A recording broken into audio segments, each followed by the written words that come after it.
Mayong gabi gihidlaw man kog kaon o kapayas. Amo nang naata o. Natay kapayas. Kumusta mo? Salamat sa Ginoo sa iyang makanunayang pag-atima na to. Lord, thank you Lord sa kapayas. Amen. Tara, kaunta.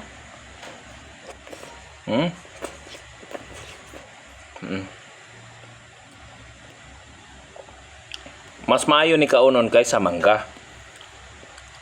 Kini pang detox ni sa lawas.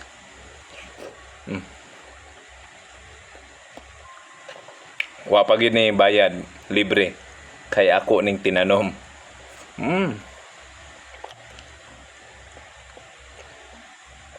Dami aw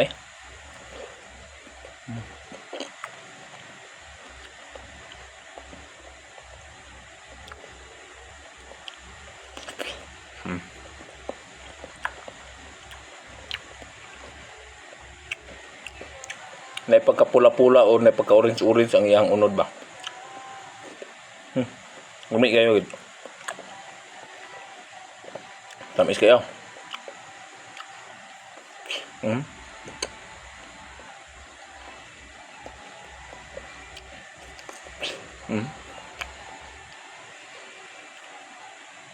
Tamis kayo.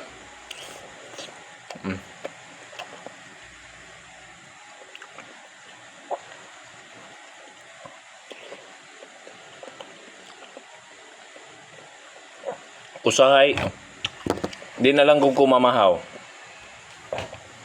Di na ako mamahaw. Kapayas ra akong pamahaw. Magdali ko kapayas ra.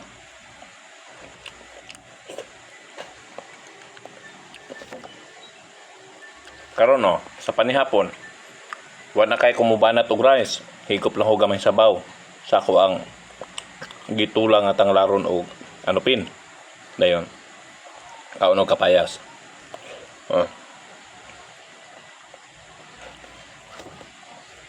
Namatiklan ako. Lami gid sa lawas. Busa, unang-una, likay na mo sa mga ubang mga prutas sama sa mangga. Ay mo kay palabi. Mukhaon ra gyapon pero ay lang palabi. Pero mas i-focus ninyo kung gusto mo ma-detox ang inyong kulon, ang inyong tinai. Kini papaya. Daghang salamat.